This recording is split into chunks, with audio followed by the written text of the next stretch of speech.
Selamat datang di channel Pemuja Malam. Jangan lupa like, share, and subscribe ya. Terima kasih. Chapter 50.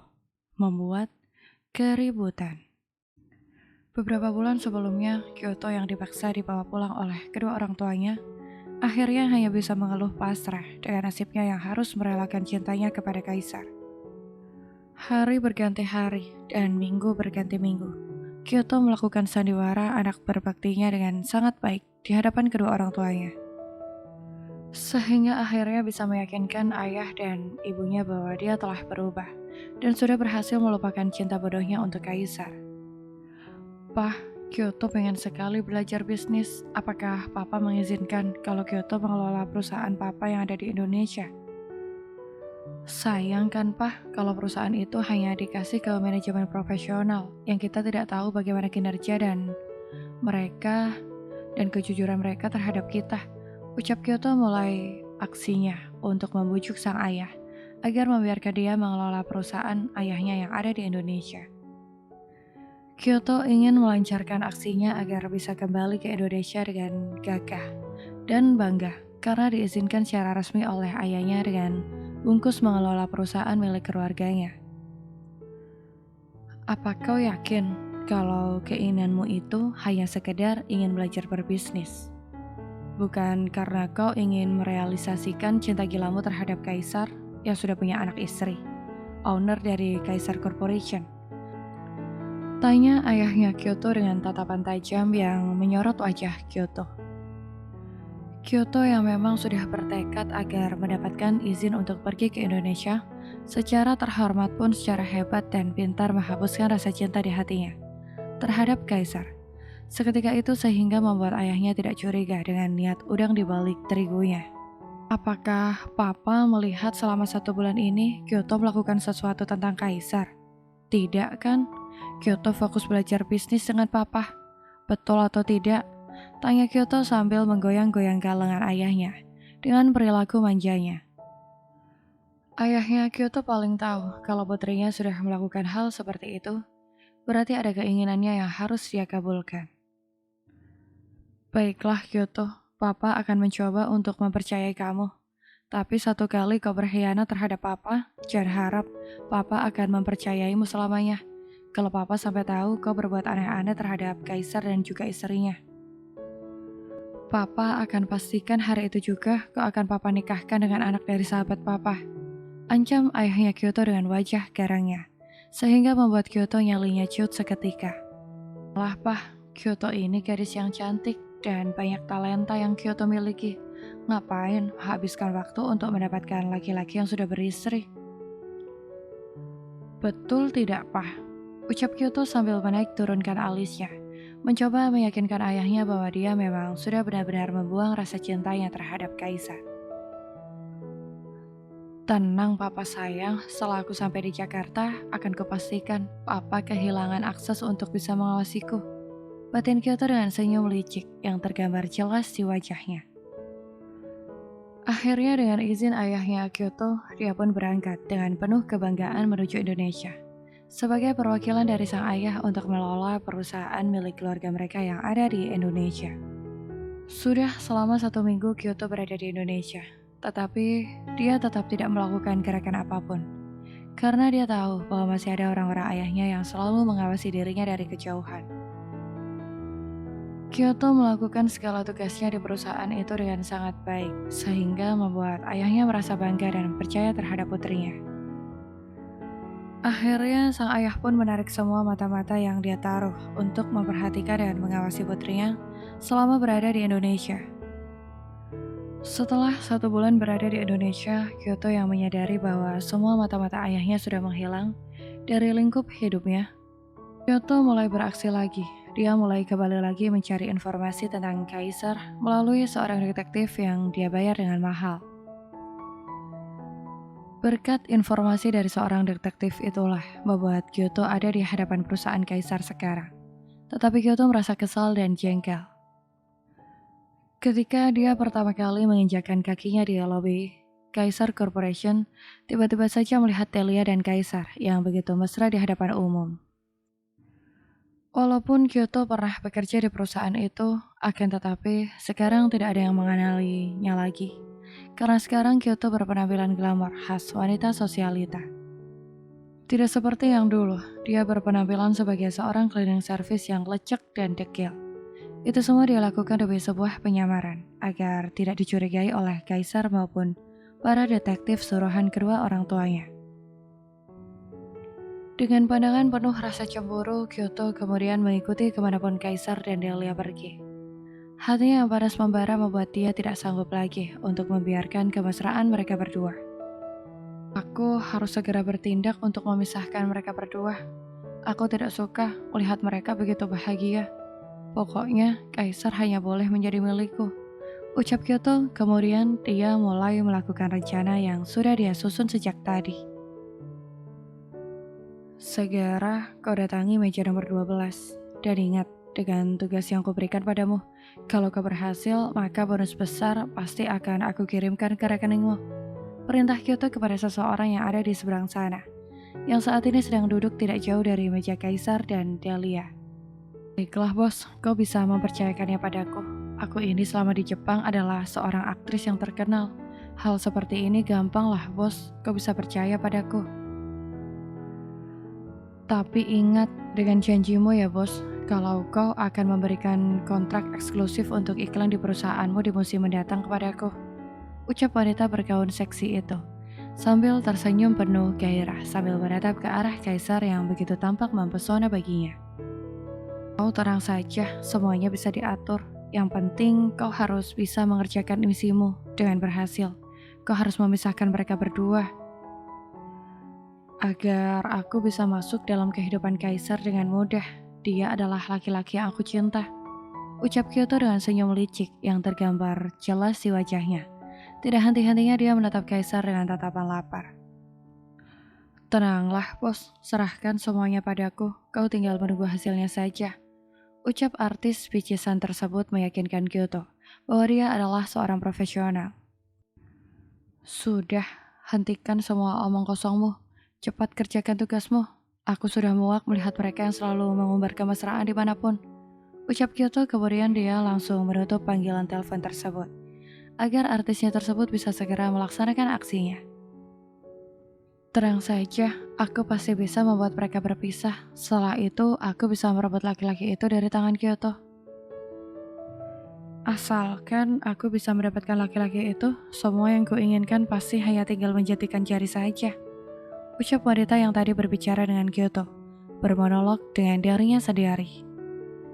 Wanita bernama Ayumi itu selama di Jepang merupakan seorang artis figuran yang selalu memerankan sebagai bintang pelakor dalam hampir setiap film-film yang dia bintangi. Oleh karena itu dia merasa percaya diri ketika diberikan tugas seperti itu oleh Kyoto saat ini. Ayumi langsung mendekati meja yang ditempati oleh Kaisar dan Delia saat ini. Ya ampun, bukankah Anda adalah owner dari Kaisar Corporation? Tanya Ayumi sambil dia menggeser satu kursi di samping Kaisar. Tangan Ayumi dengan begitu lancang langsung menggamit lengan Kaisar, yang saat ini sedang fokus untuk menghabiskan makanannya. Delia mengerutkan keningnya ketika dia melihat apa yang dilakukan oleh Ayumi terhadap suaminya saat ini. Kaisar langsung menghempaskan tangan Ayumi dan menatapnya dengan lekat. Siapa Anda, hah? Sungguh lancang kau. Datang-datang, berani-beraninya menyentuh saya. Apa Anda sudah bosan hidup? Tanya Kaisar dengan suara baritonnya yang menggemparkan seisi restoran itu, sehingga membuat manajer restoran langsung tergopoh-gopoh mendekatinya. Maafkan saya, Tuan Kaisar. Ada apa Anda marah-marah? Apakah ada masalah? Tanya manajer itu sambil membungkukkan badannya 45 derajat di hadapan Kaisar yang saat ini sedang marah besar terhadap Ayumi. Kenapa kau membiarkan lalat menjijikan ini berada di restoran ini dan mengganggu makanku bersama dengan istriku? Tanya Kaisar dengan menyorot tajam kepada manajer, yang sekilas kemudian melirik kepada Ayumi yang mulai menciut nyalinya. Lalat? Apa di sini ada lalat, Tuan? Tanya manajer itu seperti orang bodoh, sehingga membuat Kaisar langsung menarik tangan Delia dan mengajaknya keluar dari restoran itu.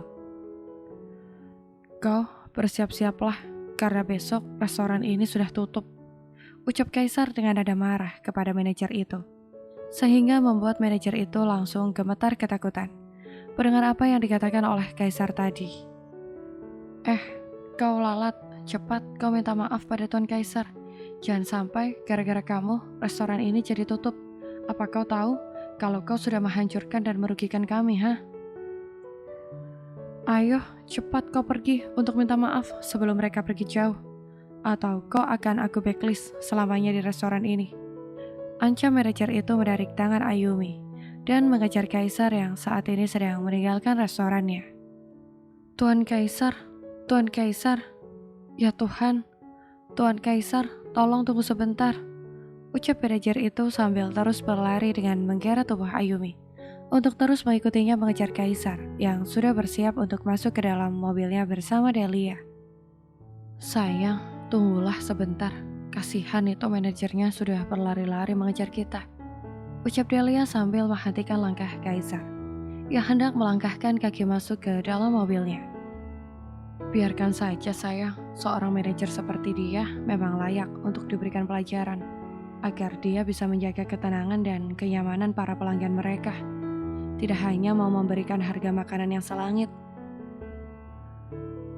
tetapi tidak bisa menjamin privasi dari pelanggannya, ucap Kaisar tampak acuh dengan permintaan Delia untuk menunggu manajer tersebut.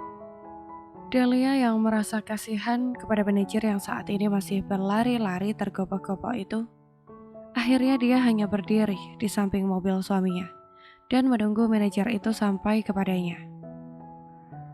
Ayolah sayang, cepat. Aku sudah ngantuk. Aku ingin tidur dalam pelukanmu sayang. Gara-gara lalat itu, nafsu makanku jadi menguap entah kemana, ucap Kaisar terus memanggil Delia agar masuk ke dalam mobil. Tetapi Delia tidak mengacuhkannya. Nyonya, bisakah saya bicara dengan Tuan Kaisar? Tolong minta pada dia untuk tidak menutup restoran kami, karena ada sekitar 2.000 orang karyawan yang menggantungkan hidupnya di restoran kami. Tolonglah Nyonya, ucap manajer itu sambil merangkupkan kedua tangannya di depan dada kepada Delia. Delia yang memang mempunyai hati yang lembut dan baik, dia pun tersenyum kepada manajer itu. Sudahlah Pak, jangan khawatir. Nanti di rumah saya akan membujuk suami saya untuk mengurungkan niatnya tadi. Bapak bisa kembali ke restoran dan melaksanakan tugas Bapak kembali, ucap Delia sambil tersenyum begitu manis, sehingga menenangkan manajer tersebut dan langsung mencium tangan Delia saking bahagianya. Namun siapa yang menyangka, tiba-tiba saja Kaisar sudah keluar dari mobilnya dan langsung menghajar manajer itu. Sungguh lancang kau, berani sekali mencium-cium tangan istriku, ha? Hanya aku yang boleh mencium dia. Apa kau betul-betul ingin aku menghancurkan restoranmu? Ucap Kaisar beradang. Merasa kesal ketika melihat istrinya tadi tangannya dicium oleh manajer yang sudah botak kepalanya. Ya ampun sayang, sudah, hentikan. Kau di mana-mana selalu saja membuat malu. Dia hanya merasa berterima kasih padaku karena menjanjikan akan membujukmu. Sudahlah, ayo cepat kita pulang. Ya ampun sayang, kenapa di mana-mana kau selalu saja membuat keributan? Membuat aku malu saja, ucap Delia memarahi Kaisar. Sehingga akhirnya Kaisar pun mengalah dan masuk ke dalam mobilnya dengan patuh tanpa banyak protes. Maafkan suami saya ya Pak. Ya udah, Bapak segera masuk saja ke dalam. Jangan khawatir tentang restoran Bapak. Saya bisa menjamin bahwa restoran itu akan baik-baik saja, ucap Delia. Kemudian dia langsung masuk ke dalam mobilnya dan meninggalkan Ayumi dan manajer tersebut dalam kebingungan. Ayumi tampak takjub melihat Kaisar yang begitu takluk di hadapan Delia, sehingga apapun yang dikatakan oleh Delia selalu dituruti oleh Kaisar dengan patuh. Wah, tampaknya tidak akan ada masa depan untukku maupun Kyoto. karena hati Kaisar terlihat sangat mencintai istrinya. Batin Ayumi sudah menyerah ketika melihat interaksi antara Delia dan Kaisar yang begitu membuat matanya silau. Sementara itu, Kyoto yang mengawasi mereka dari kejauhan, kini dia hanya bisa menggeram kesal dan tampak mengepalkan kedua tangannya. Merasa jengkel dengan Ayumi yang gagal total dalam menjalankan misinya, sehingga dia langsung meninggalkan Ayumi begitu saja, tanpa permisi sama sekali. Dasar Ayumi artis bodoh, hanya disuruh melakukan tugas seperti itu saja, dia tidak sanggup. Ucap Kyoto terus menggerutu, penuh rasa kesal. Di sepanjang perjalanan dia menuju apartemennya. Kyoto sama sekali tidak memperdulikan ponselnya yang terus berbunyi, karena panggilan dari Ayumi yang meminta dia untuk menjemputnya di restoran. Siapa sudi menjemput perempuan bodoh dan dungu seperti kau? Dasar artis gadungan, biarkan saja kau membusuk di sana. Ucap Kyoto sambil melirik kepada ponselnya, yang tidak mau berhenti berdering sejak tadi. Karena rasa jengkel yang luar biasa, akhirnya Kyoto langsung mematikan ponselnya, agar berhenti berdering dan tidak mengganggu fokusnya dalam menyetir. Sementara itu, Ayumi yang saat ini ada di restoran tampak kebingungan, karena Kyoto yang sejak tadi ditelepon, tetapi tidak juga mau meresponnya. Ya ampun, dasar Kyoto, sialan. Jangan katakan padaku kalau dia sengaja meninggalkanku di sini, hanya karena gara-gara misi ini gagal. Ucap Ayumi kepada dirinya sendiri, seakan tidak percaya dengan nasibnya yang telah ditelantarkan oleh Kyoto begitu saja. Dasar, Kyoto kurang ajar. Awas saja, akan aku laporkan kelakuannya ini kepada kedua orang tuanya. Mari kita lihat apa yang akan dia dapatkan dari ayahnya. Ucap Ayumi dengan senyum penuh kemenangan. Karena dia membayangkan Kyoto akan segera dijemput oleh ayahnya dan kembali terbang ke Jepang. Ayumi yang paling tahu kalau ayahnya Kyoto paling tidak senang apabila Kyoto mulai mendekati Kaisar lagi. Dengan perasaan penuh bahagia, Ayumi akhirnya pergi menuju apartemennya dengan menggunakan taksi. Dengan perasaan yang mendongkol terhadap Kyoto yang sudah tega meninggalkan dia sendirian di restoran, Ayumi kemudian menghubungi ayahnya Kyoto yang ada di Jepang. Ada apa Ayumi, kau tiba-tiba menelpon? Tanya ayahnya Kyoto tampak tidak senang mendapatkan panggilan telepon dari Ayumi. Ayumi selama ini selalu menggodanya agar diberikan iklan-iklan eksklusif di dalam perusahaannya. Tetapi dia tidak pernah menggubrisnya sama sekali. Saya punya kabar untuk Om tentang Kyoto, ucap Ayumi sambil tersenyum licik ketika menelpon ayahnya Kyoto. Biarlah Kyoto, aku tidak mendapatkan iklan eksklusif darimu, tapi aku pastikan akan bisa mendapatkannya dari ayahmu. Hahaha, aku memang sangat beruntung berurusan dengan mereka. Batin Ayumi merasa bahagia. Dia terus tersenyum dengan penuh kemenangan. Bersambung.